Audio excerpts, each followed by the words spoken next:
ঢাকে কাঠি পড়তে বাকি আর মাত্র 16 দিন। আকাশ জুড়ে পেঁজা তুলোর মতো মেঘ ভাসলেও বাঙালির মন জুড়ে শুধুই মন খারাপের মেঘ। অন্যান্যবার যে সময় এঁদো গলি ও আলোর মালায় সেজে ওঠে, এবার সেখানে জ্বলছে প্রতিবাদের মশাল। মুখে মুখে স্লোগান উঠছে জাস্টিস ফর আরজি কর।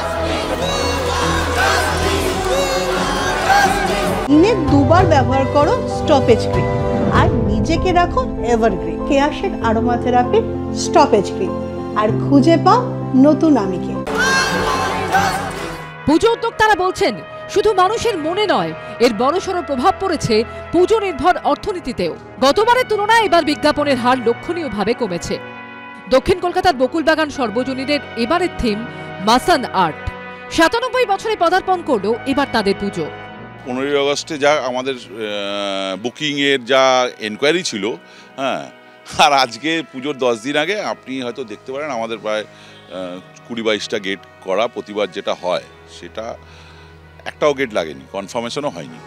একই মত হাতিবাগান সর্বজনীনের উদ্যোক্তাদেরও। এবারে তাদের থিম প্রকরণ।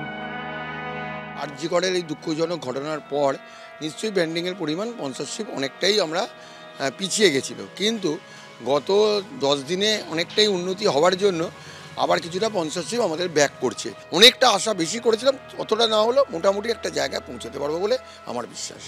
ঠাকুরপুকুরের এসপি পার্ক সর্বজনীনে এবারের থিম আমাদের দুর্গামা। এবার 54 বছরে পদার্পণ করলো তাদের পুজো।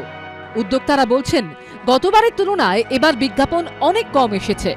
ইনসিডেন্টটা হয়েছে আগস্টে, ততদিনে তো প্রচুর বড় বড় মণ্ডপ আছে যাদের মানে তাদের বোধহয় 70% কাজ হয়ে গেছে।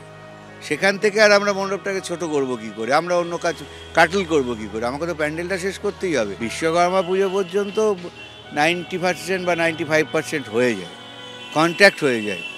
এবার সেটা বিশ্বকর্মা পুজো পর্যন্ত এবার লোক খুঁজেই পাওয়া যায়। অ্যাড এজেন্সি আর কি, যারা আমাদের এখানে প্রতি বছর অ্যাড দেয়, এবং তারা বলছে যে গত বছর পর্যন্ত আমরা 54টা কোম্পানির এজেন্সি হিসেবে কাজ করেছি। এই বছর আমরা মাত্র 18টা কোম্পানির কাজ পেয়েছি।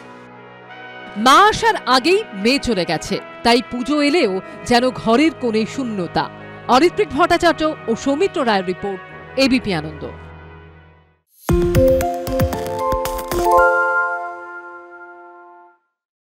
সত্য অন্তহীন, সত্যের খোঁজও তাই, সত্য সন্ধানে তাই আমরা অক্লান্ত, অকুতভয়। এবিপি আনন্দ নতুন ভাবনার প্রতীক, যা মনে মুক্ত, তথ্যে যুক্ত এবং যাবতীয় সীমানার বাঁধন থেকে মুক্ত।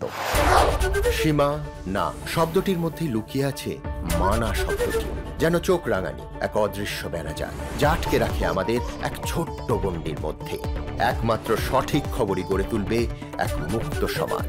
সেই জগৎ গড়ার লক্ষ্যে কোনো সীমানার ঠুকুটি আমরা মানব না। এবিপি আনন্দ এগিয়ে থাকে, এগিয়ে রাখে।